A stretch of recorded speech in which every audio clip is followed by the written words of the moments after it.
Ensuring the ease of doing business in Nigeria is not merely a matter of convenience, it is a vital catalyst for economic growth, foreign investment, and job creation. Streamlining business process and reducing bureaucratic obstacles are essential steps towards unlocking the nation's full potential and fostering a vibrant entrepreneurial ecosystem. Nigeria holds significant economic importance as it is not only the most populous country in Africa, but also the largest economy on the continent. Its diverse resources, including oil, natural gas, and a young and growing population, makes it a hub for potential business growth. With the right policies and improvement in ease of doing business, Nigeria has the potential to become a major global player, attracting both domestic and foreign investment and contributing to regional and international economic stability. Despite the huge potentials, there lies bottlenecks that seems to affect the ease of running businesses in Nigeria. The complex and time-consuming administrative procedures have hindered business operations and investments. Widespread corruption has increased the cost of doing business and eroded trust in government institutions. Inadequate infrastructure such as power supply and transportation has posed logistical challenges for businesses. Frequent security issues, including insurgencies and kidnappings, have threatened business operations in certain regions. Regulatory hurdles, inconsistent policies, tax burdens, and regulatory changes have created uncertainties for businesses. Also, limited access to capital and high interest rates have constrained business growth and expansion. Addressing these historical challenges is crucial to improving the business environment in Nigeria, and this is what we'll be looking at on Policy Focus today. Welcome and thanks for joining us. I am Chana Ijoga. We'll be right back. Stay with us.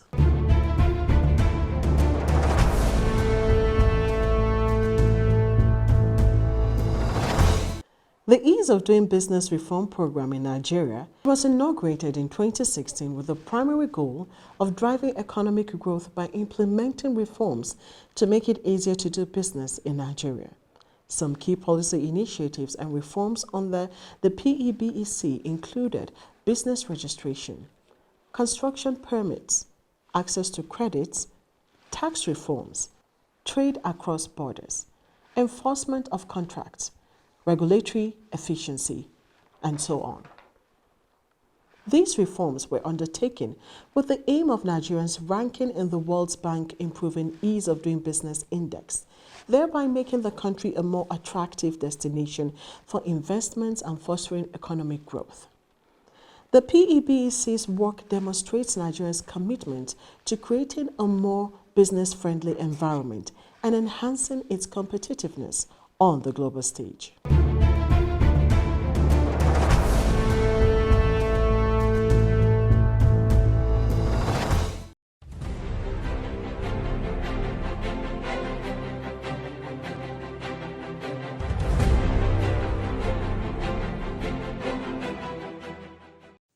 The National Institute for Policy and Strategic Studies, NIPSS, held her annual participants' golf tournament titled Swinging for Industrialization, Energy Security, and Climate Change in Nigeria at the Institute.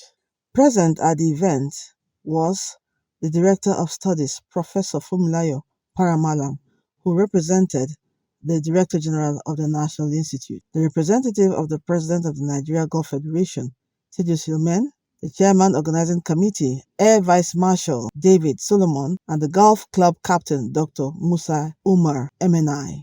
Addressing the members of the press, the representative of the DG, Professor Paramalam, cited the theme of the SEC 45, industrialization, energy, security, and climate change in Nigeria, stating that golf is at the forefront of promoting environmental sustainability, and the National Institute is into harnessing and leveraging on the powerful and potent aspect of golf, bringing together people of like minds to drive policy and development forward. First, say that I'm speaking on behalf of the Director General of the National Institute for Policy and Strategic Studies, Professor Ayo Omotayo, who himself is an avid golfer, he's a lover of golf. Over the years, the National Institute has been the home of the creme de la creme of Nigerian society, many of them drawn from different walks of life, who happen to be avid golfers. They have come to understand the value and the essence of golf as one of the billion-dollar industries across the world. This particular year, we are mandated by the presidency to look into industrialization, energy security, and climate change.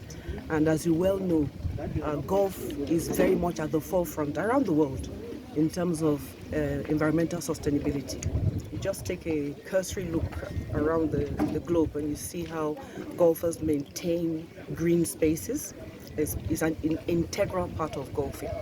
Golf is a game that you can play all life round. When I say all life round, I mean as long as you are alive, you can play golf.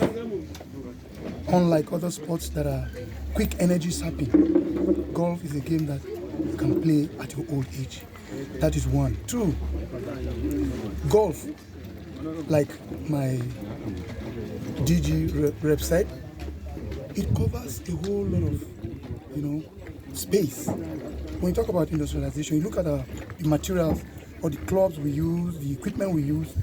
They are produced, by a whole lot of industries, and by so doing, we are creating jobs, like she said. Okay, and golf also is a game of character. And in this nation as we are today, we need character to build our nation. A lot of people say, and I also agree with them, if you play golf with somebody, within 30 minutes, you know who the person is. You know his character. It brings out your character. And by this, I think it will be good. If every Nigerian plays golf, I think character will show. And that is what we are looking for. Golf is there for every cadre of the society. It is there for the rich, it is there for the poor. We have clubs for the rich, we have clubs for the poor. So that's applicable to golf. Male, female, young, old, interacting together. So it's another forum for uniting Nigeria. The event had 75 participants, which include the participants of the Senior Executive Course 45, NIPSS staff, and members of the NIPSS Golf Club.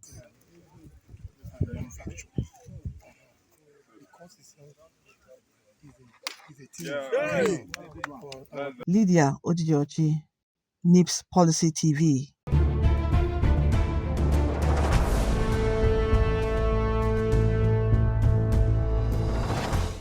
Today on the program to discuss the ease of doing business is Dr. Steve Olusegun Ogidon, MNI, who is the Managing Director of Successory Nigeria, and he is also a development planner in the agricultural space. Thanks for joining us, sir. Thank you for having me. Okay, so let's delve right in. Can you tell us what key factors contribute to the ease of doing business in Nigeria? Thank you. Key factors that have been contributing to the ease of doing business in Nigeria is number one, the determination of the government. The federal government has been very determined in making sure that business environment are very friendly and that entrepreneurs and enterprises find it easy. The second one is the activities of the Presidential Enabling Business Environment Council, PBEC. PBEC has been consciously calling the attention of the government agencies to where they are lacking. When we talk of ease of doing business, there are four major pillars. Okay. The first one is security and infrastructure. The second one is information, access to information and transparency. And the third one is skilled manpower. Okay. And the fourth one is access to finance. So when we look at all those pillars, we discover that the federal government has done quite a lot. But as I generally say, the subnational governments have not done enough. Because businesses are done not only at the federal level, but at the lower level. Yeah. So the individual, subnational government, the state government, the local government, we need to improve the ease of doing business. Because when you want to look at security, security is local. Yes. It is not the responsibility of the federal government alone. Yes. Right from the local government, they need to build capacity to be able to make the environment safe and the infrastructure that are needed to be put in place for them to be able to do business. So, sir, can you tell us what are the challenges of this subnational government that is hampering them from executing these areas that they are supposed to? You see, the subnational government, there are many activities that are in the concurrent legislative list that is making the subnational government to be doing what the federal government is supposed to be doing. Fortunately for Nigeria now, the federal government is doing something to harmonize those issues. Number one is the issue of taxation. There's multiple taxation. Local government is collecting taxes, Yes. federal government is collecting taxes, state government collecting taxes. And so entrepreneurs are forced to pay so many taxes, and it makes the ease of doing business very difficult. Secondly, transparency and registration, regulatory environment is difficult. Enterprises have to register with local government, register with state government, then register with federal government again. But the one-stop shop of the Corporate Affairs Commission in registering these organizations, these enterprises, has made it very easy. But we need to create sufficient handshake between the state governments and the local governments so that the good work that the Presidential Enabling Business Environment Council is doing is not rubbish by the insensitivity of the state government. This multi-taxing is one very major challenge. And I know it has been reiterated over time, multi-taxing. But why are we not seeing a response in that, a positive response, whereby this local government will curb or remove this excess taxing or multi-taxing? I think it has to do with our laws and regulations. The constitutions allow local government to collect some taxes. Okay. The constitution also allows state governments to collect some taxes.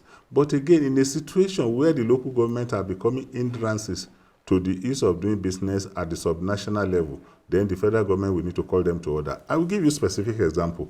There was a time we were working on the Osun-Ibadan corridor for the movement for a secure agricultural corridor. You know that farmers in Osun State said their greatest headache is having to pass through Ibadan to move agricultural commodities to Lagos. They have to devise a way of having to go through Ogun without having to go through Ibadan. Because when you are passing through the express road, the bypass in Ibadan, you are passing through at least 5 local government areas. And in passing through these 5 local government areas, each local government will be stopping you, disturbing you. And these perishable commodities will get spoiled before they get to Lagos. So there's a need for a secure agricultural corridor that farmers will be able to move their goods to the market so that they will not be disturbed. Okay. Earlier you mentioned a business regulatory environment. Yes. Now, how has the business regulatory environment in Nigeria evolved in recent times? Do you think we are making, are we growing, or we are being stagnant, or we are depleted? I think we have made some significant progress there because the Corporate Affairs Commission has reduced the number of days that you register a company significantly. And many of these activities have been taken online. So what is needed now is harmonization of what Corporate Affairs Commission is doing. I give you an example of Sierra Leone. When we register a business in Sierra Leone, it is within 6 hours of registering. Yes, of registering the business that we get our tax identification number, and it is from the same office. So a situation where you register your company with Corporate Affairs Commission, then you have to go to FIRS to get your tax identification number. Then again, you have to report to another agency. You have to report to the local government again. This is too much. So we need to have a one-stop shop that will register your business, give you your tax identification number, and make sure it is very easy for you.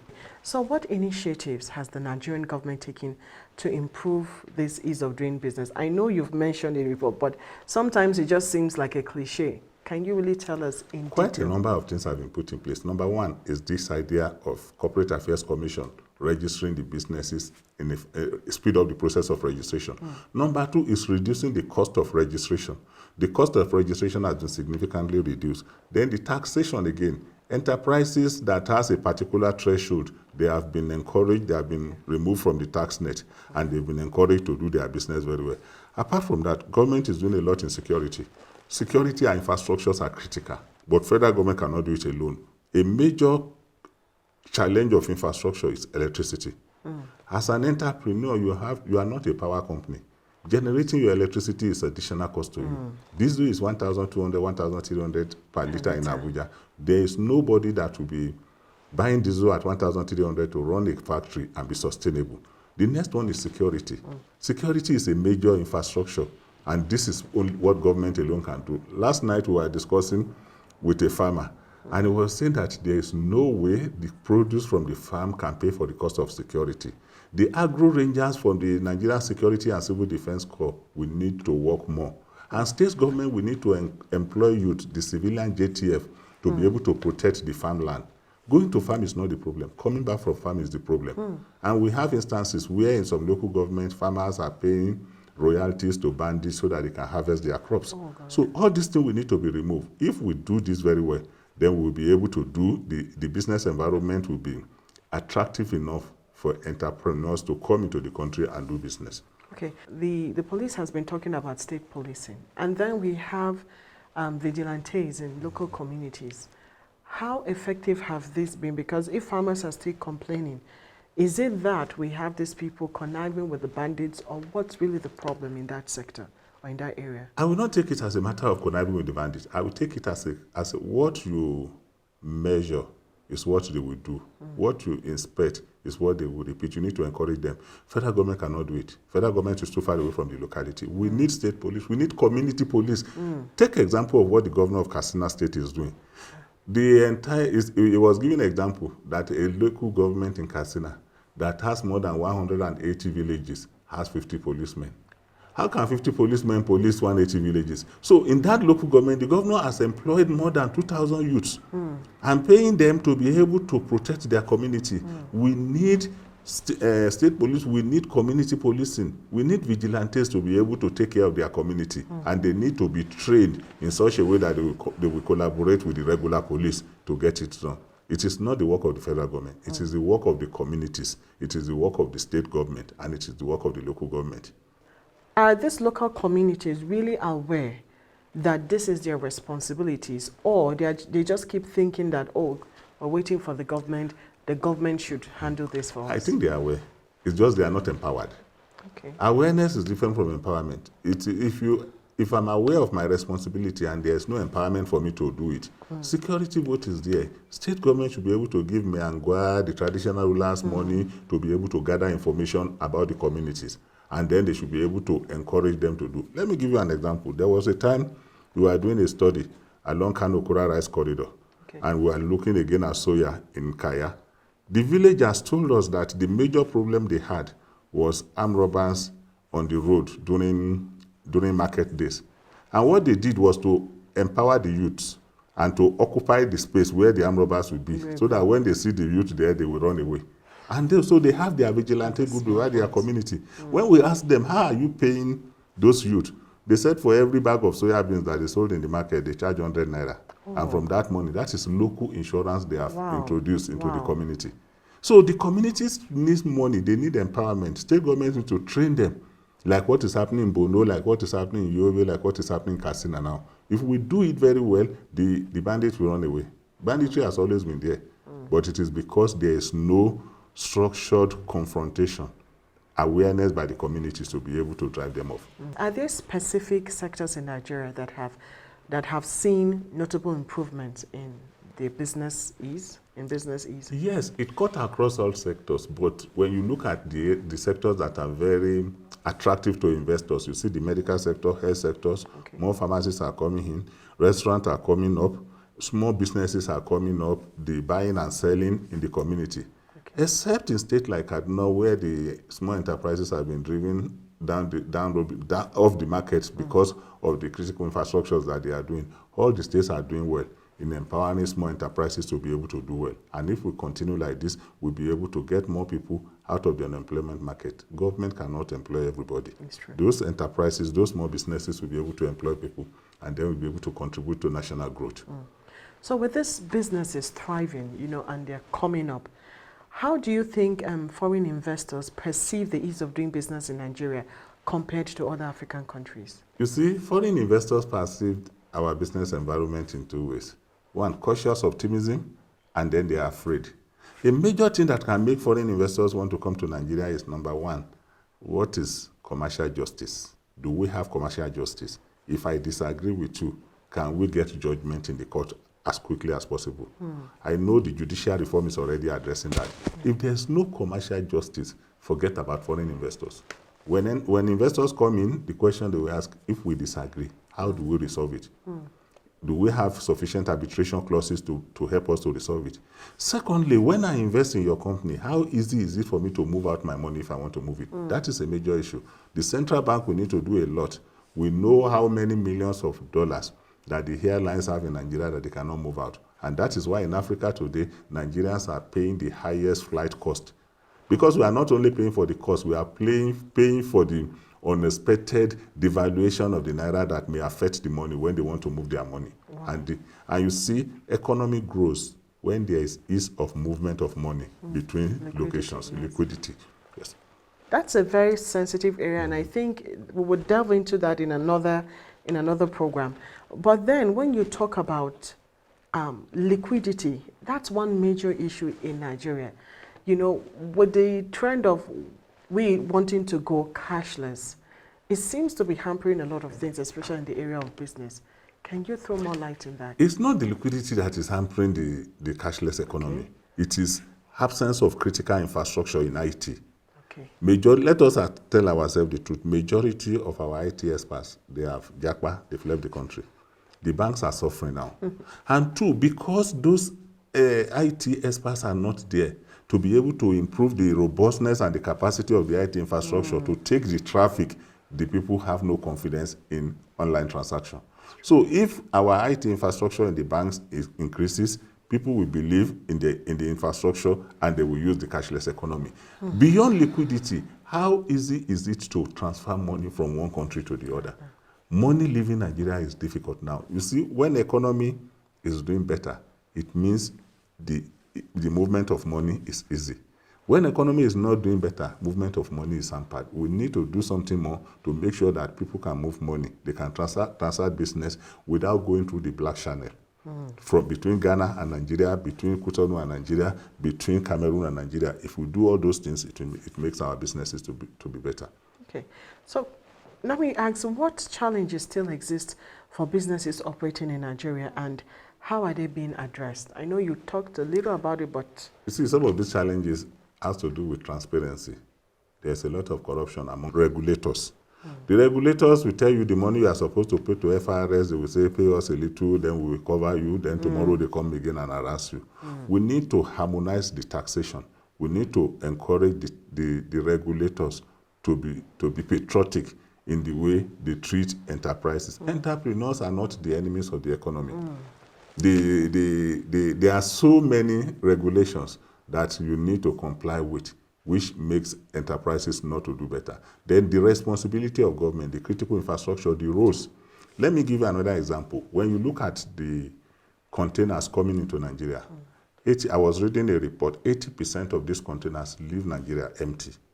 It's not that there are no agricultural produce for them to move out to Europe and to America and to other places, but the challenge of port management, our port management is the worst in Africa. Worse in the sense that everybody, EFCC, Nigerian Police, Custom, all of them want to do inspection before a container load of yam will leave Nigeria, and that one will take another 75 days. In Ghana, it takes 3 days. Wow. And so when you put yam in a very humid environment in a container, when it's supposed to have gotten to Europe and it's still in a Apapa port, then by the time it gets to Europe, half of them are spoiled. So all those things create a lot of problems for our exporters. And then they decided to now be going through Ghana. They go through Cote d'Ivoire. So, and government is losing. So if we can manage our port authority very well, if we can increase the speed, the turnaround time at the port, you will see that business environment will be better. And this is a complete ecosystem. It's not just one. Yeah. We need to talk to the port authority, talk to the police, talk to the, what do you call them, the customs, and all of them that are operating in the port. Why do we have so many regulatory bodies within the port? That is a responsibility. That's what the government will need to address. They need to harmonize it. In some other countries, there is a unified regulator, and there is supposed to be a scanner. That the moment you scan it, everything's supposed to go. It's like you go through the airport, they scan you again, then somebody still come and use hand to search your body. In other countries, they don't do it. So we need to use technology to increase the speed of doing business. How does Nigeria's ranking on global ease of doing business indices compare to its regional counterparts? When you look at the ease of doing business and the ranking, according to the ease of doing business studies, we are doing better. For 2020, 2021, we are 130 out of 190 countries. Okay. In 2019, 2018, we are 146. So it means we are going up. Conscious attempt is being made to improve the use of doing business. But again, the major challenge now is attitude. It's not the law. Our laws are perfect. And you see, instead of doing business, we look at laws. They look at regulations. They look at transparency. But again, it will not look at attitude of the operator. There is no country that can have a seamless ease of doing business when the citizens are not patriotic. We need to be patriotic to know what is the impact, what are we doing, how do we slow down the businesses, how can we fast track the businesses so that it is not at our point, it is not at our desk that the challenge is there. Now, I noticed one thing about being entrepreneurial in Nigeria. We see people that, you know, they teach people how to be entrepreneurs. But then, I don't really see people teaching people how to really thrive, like how to understand these processes, how to face tax challenges, how to know who the right people to go to, you know, to know who to go to, the right bodies to go to, and all that. So why are we not having awareness or training in that area for entrepreneurs? I think there are trainings in that area, but they may not just be enough. The Small and Medium Enterprise Development Agency is doing a lot in training entrepreneurs on how to manage the relationship, how to manage transactions, how to manage export, how to manage imports. Again, some of the entrepreneurs, they need to unbundle their activities. You cannot be a farmer and an exporter also, because you don't understand post management. So you cannot be the primary producer and the processor again. So identify the value chain where you want to work. Identify what you want to produce. I give you an example. When we were doing an evaluation for the World Bank Small Enterprises Development, I think it was in Katsina, there was a lady that was producing, it was in Kaduna, the lady was producing female handbags. And we asked her, this your bag is very good, and these are women in Puda, they produce. I said, we don't see these bags in the market. She said, I don't put it in the market. She said, somebody come from Niger Republic to carry everything. Wow. And then when they carry this goods to the Niger Republic, they will rebrand it and made in Niger, and then they will send it to France. Wow. So it is because she understands the value chain she is operating. She knows she can produce, but she does not understand international business. So the lady that understands international business will just come from Niger, carry everything, produce everything, and take them. You go to Marks and Spencer in Europe, they will tell you this singlet is manufactured in Morocco.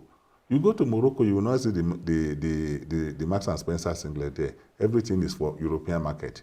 The factory is in Morocco. We need to develop to that level that these factories will come to Nigeria, produce from here, and take them abroad. That is when we can show up our foreign exchange earnings.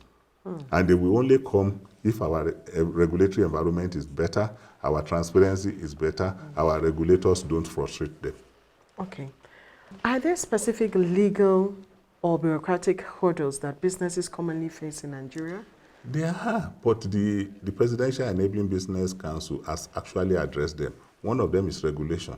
One of them is filing returns, yes, which many people don't understand. And CAC has already done it, even opened a window for everybody to file your return before they strike your name out of the register. So, but again, we need more publicity for this thing. Yes. We need more awareness. We need to create platform. And this platform, again, most of the activities that are happening are being done by federal government. So national government should do more. They should train their people. They should encourage local government to talk to enterprises in their locality and create opportunity for them to access international market. That is how to grow enterprises. In your opinion, what further steps could be taken to enhance the ease of doing business in Nigeria? I know that the government is doing quite enough, but it seems that we need to do more. Yes, the largest room in the world is the room for improvement. Payback is working at the federal level. We need a replication of Payback at the state level. Okay. So states must have their own ease of doing business council. Local government must have their own ease of doing business council. Smedan has done the OLOG, one local government, one product. We need to go back to that product. That is the best study that has been done in this country on how to make enterprises to grow at local level. If we do all those things, you will discover that there's no local government in Nigeria that cannot boast of one product. And we need to be able to grow it, we need to be able to encourage them, and we need to continuously do studies to see what are the challenges these people are facing. Movement is a major issue. Infrastructure, roads, transportation, yes, energy. By the time we address all those things, we will do better. Thank you very much. Thank you so much for your time, sir. Thank you It's too. really good to have you throw light in this aspect, because we have a lot of challenges in this area and people just seem to be grappling around. But thank you for your time, and we hope that we'll have you again on the program. It's my pleasure. Thank you so much. Thank you. So this is the much we can take on Policy Focus today. Just stay with us, more to come after the break.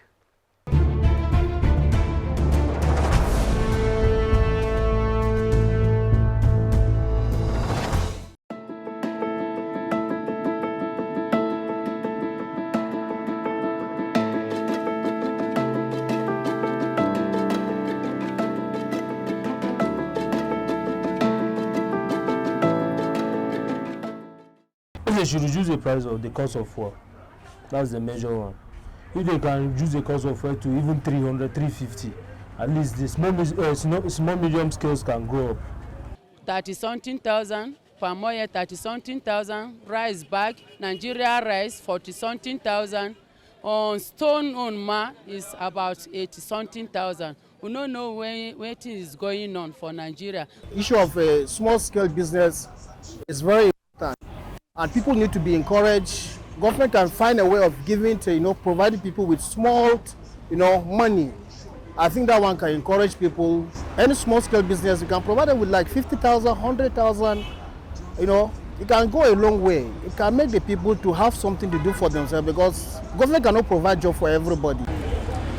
It's all from the education that the empowerment starts from. So if at the secondary level, people are producing already, I don't think it will take us long. Everybody will live a comfortable life. It's not everybody that comes to the world to get luxury. Some people just want the basic, easy going, go to work. Yes, they are not lazy people. They just want something to do. But unfortunately, there's even nothing to do. Like, if I didn't look out to start doing another business, and with the opportunity of the outside link we have, like, I empowered myself, and through the family I came from, they were business oriented, so I had the opportunity to also learn and network with them first. If not, I don't know where I'll be in my degree. Nobody wants to even employ you because you studied geography. What do you have to offer to geography? How many people want to be checking the weather? Really, it has been hard all this while, because things have increased seriously. You go to market today, you see the price of things are different. Tomorrow, the same thing, foods are just in an increase. And mostly when you ask them, they will be telling you that it's the issue of fuel. So we are pleading to the government so that at least they will look at this issue. This thing is really affecting us. There are people that they go without food.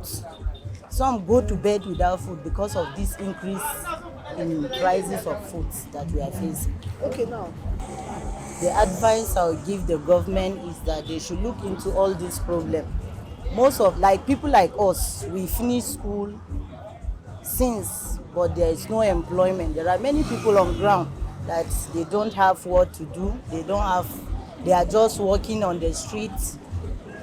So we are pleading to the government so that they will at least look for job opportunity for people, and they should help us and see to all these things that are happening.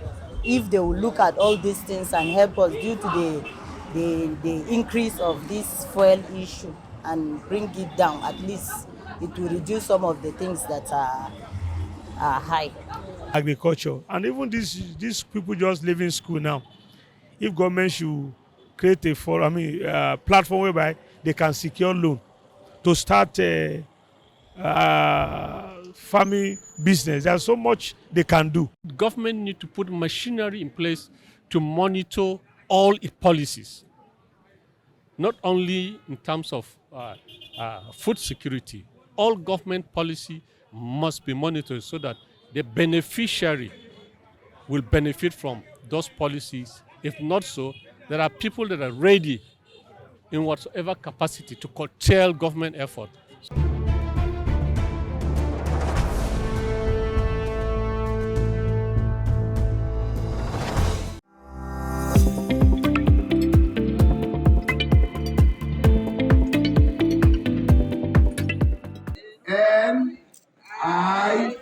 NIPSS. Congratulations. The cutting of the cake was one of the highlights of the opening ceremony of the Senior Executive Course 45 Participants 2023 Sports Week at Professor Habu Galadima Sports Complex, National Institute for Policy and Strategic Studies, NIPSS, Kuru, Jos.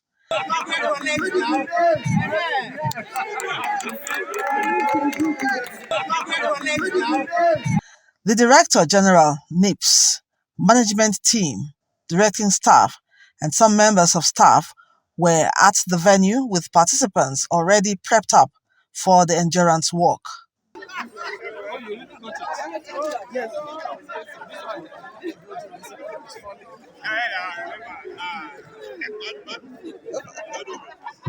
So thank you very much.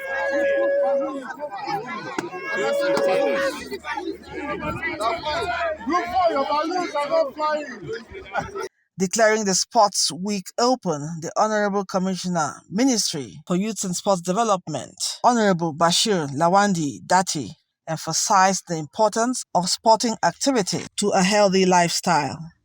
In conclusion, we run when we can, we work if we have to, we crawl if we must. We should never give up. Participants should remember that they are never playing an opponent. They are playing themselves, their own high standards. And when they reach their limits, that is the real judge.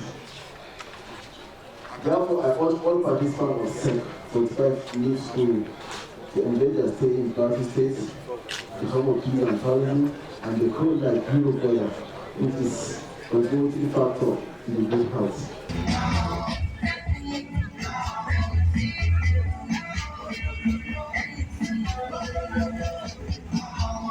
With infectious music, high spirits, and zeal to participate in the endurance trek, the participants and directing staff, led by the Director General, took off from Vom Junction to the National Institute, a distance of about 7 kilometers.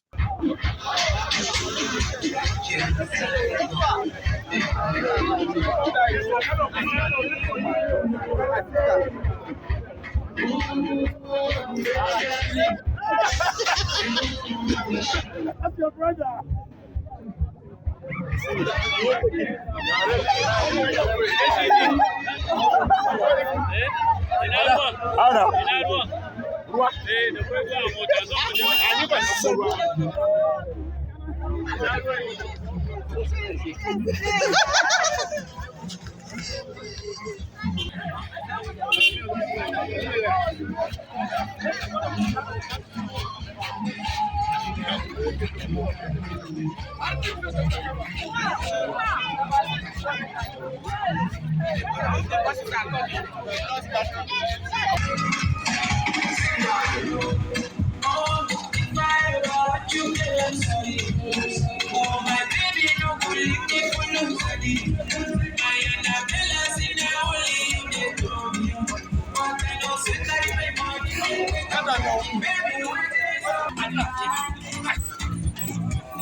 The long walk, accompanied with blaring music and the participants in their green-white-green jogging suits, was an attraction for passers-by and workers on site.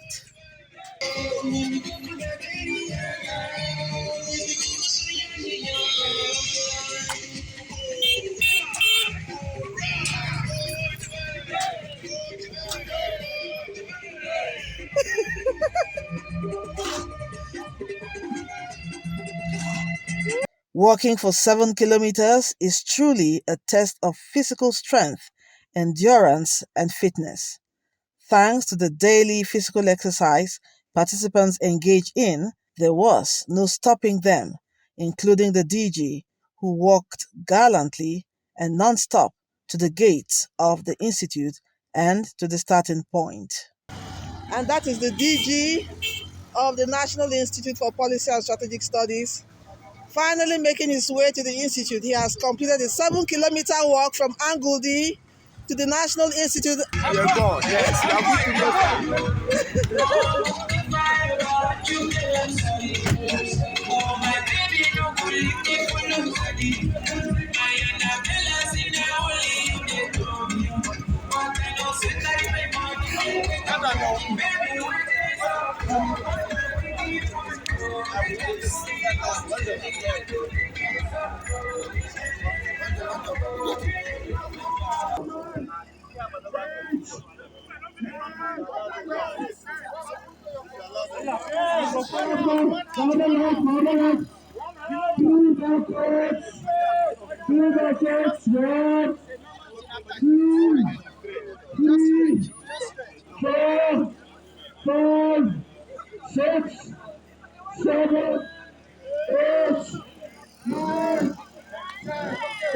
Let's go.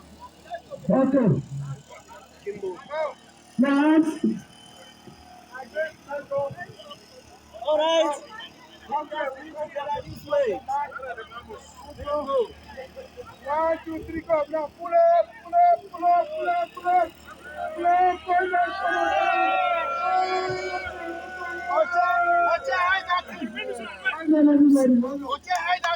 I do like this. I do like this. I balance well. I do like this. I do like this. I balance well. What's on this one? I do like this. I do like this. I do like this. I do like this. I do like this. I balance well. I balance well. I do like this. I do like this. I do like this. I do like this. I do like this. I do like this. I do like this. I do like this. I do like this. I do like this. I do like this. I do like this. I balance well. So what's going to happen now? Participants and staff react to the activity and the sports week. Engagement has been very, very helpful. Also, my colleagues in the committee, all of us in the committee, synergy. And I must commend my SEC members, members of SEC 45 2023. Overwhelmingly, they contributed to the success of this. Everybody paid their dues in terms of their contribution to the success of this thing. And as you can see from the roadwork itself, a lot of them, 90% of us, let me put 99.9%, did the roadwork successfully again. And this is something that was commendable. Just something to show that participants are fit and ready. Beginning of activities for the games. Later today we'll have some sporting activities, and then the conclusion of the sports could be on a Friday where we'll have the closing ceremony. From the beginning of the course up to now, we've actually been carrying out physical exercise every day. We work every day, so this one was not different from that. But the fact that the DG was there, it made it wonderful. Have you done this kind of check before? Oh yes, severally. I'm a military woman, so it's something we're used to. It was quite exhilarating, the fact that it was done in a group with music, and then of course management were there, the DG, the SDA, the DOS. It motivated other participants who are mostly younger than them. The first 2 years were done within the institute, and then last year we took it to the government house, and today we now took it from the junction. So it has been instituted as a tradition. Other sporting events include football, table tennis, badminton, and others. The NIPSS Sports Week is tagged March for Peace. Lydia Odijochi, NIPSS Policy TV.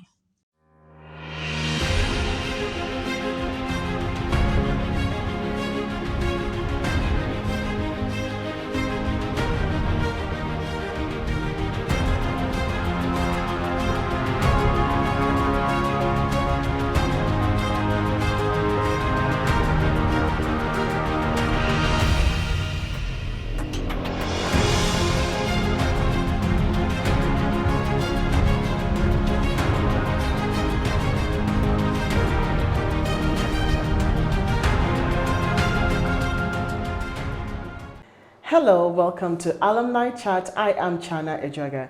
Today, our guest is AIG Obe Ochebi Rudolph, who is a directing staff at the National Institute for Policy and Strategic Studies. Sir, it's good to have you on the program. Good morning. Nice to be here. Thank you. So, can we get to know you? Can you tell us what was your background growing up?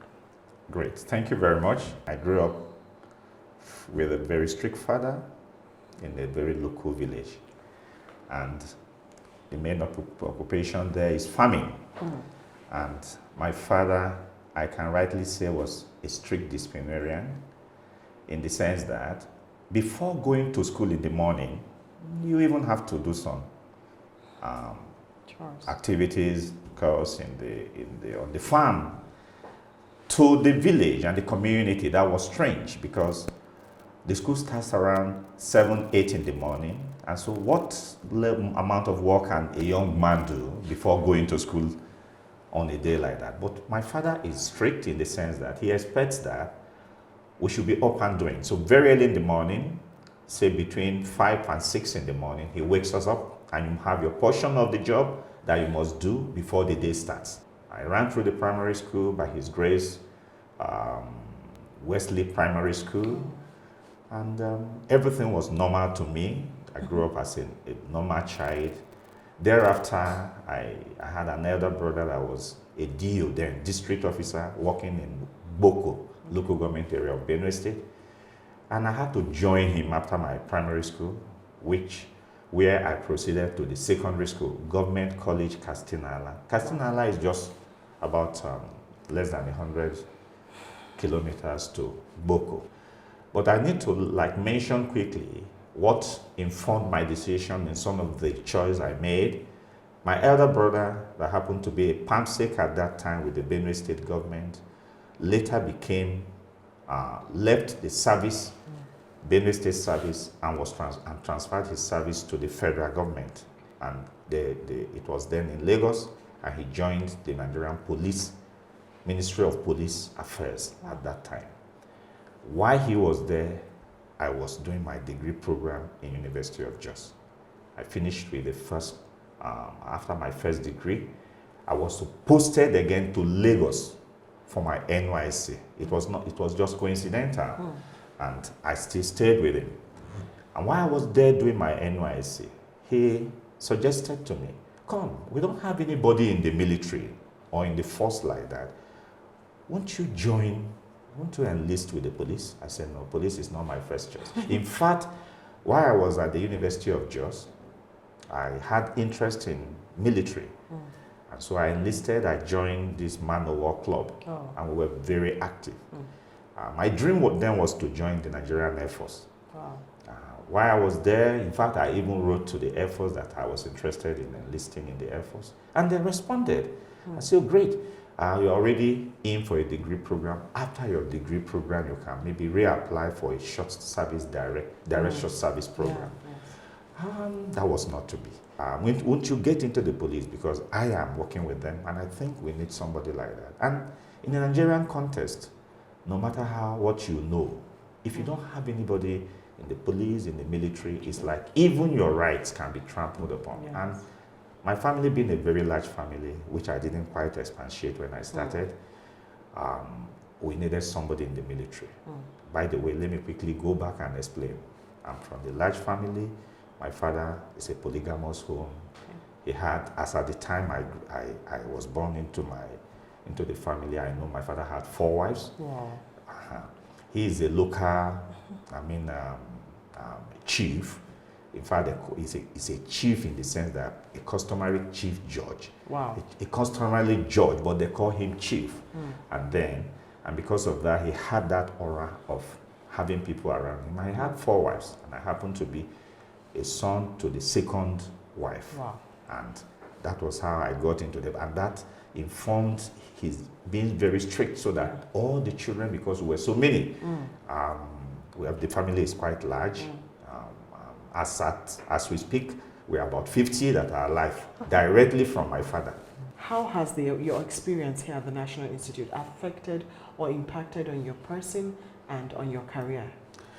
Well, very positively, I must say, in the sense that I came with a different mindset as to what National Institute is. And how do I mean? These are for policymakers. What is police doing here? I'm just minding my business, doing my police job. What am I really doing here? But that changed a bit when I got here. In fact, I met people from different backgrounds. The focus of the theme of our study was completely different from what I have ever imagined in my life. And I think to a large extent, for him, a human, somebody that is interested in what is going on in the system, I think it was a good thing that I came. I met with people from different backgrounds, and we interacted very well. My perspective in life changed a little, to some extent, to the extent that I was not looking at things purely from the police perspective anymore, but this time around, from a more broader perspective, analyzing policies and bringing out issues that could be used to maybe bring a better society. Can you tell us what were your highs and lows during those moments? Let me put it this way. I am somebody that is very active, especially in sports and athletics. One of my hobbies is exercise in the morning and the rest of them. My basic hobbies are watching football and traveling. And I make myself fit by doing a lot of exercise personally. People see the Association of the Alumnus of National Institute, which is ANI, to be an elitist group. What's your take on that? Yes, I think to some extent it is. One, the caliber of people that are brought in here are people that have attained a certain status in life, and so it's not like somebody would say this for everybody. Yeah. So that to some extent makes it an elitist kind of group. Thank you so much for giving us your time to have this lovely chat. I am Chana Ijoga. Stay with us, more to come after the break. It's new, it's fresh, it's all about policies and strategies. Watch out for NIPSS Policy TV programs on NTA News 24. Tune in on Mondays, Tuesdays, Fridays and Saturdays, 11 a.m. to 12 p.m. on DSTV Channel 419, GoTV Channel 26, Star Times Channels 101 and 433, and Free TV Channel 703. Miss this and miss out on policies that will affect you and our country. Join us.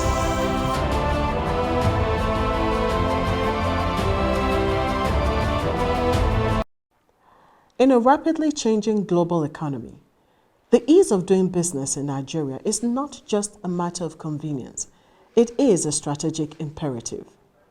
Nigeria's commitment to streamlining processes and reducing bureaucracy is a statement to its determination to realize its full economic potential. By fostering a more inviting business environment, Nigeria can nurture entrepreneurship, attract foreign investment, and encourage innovation.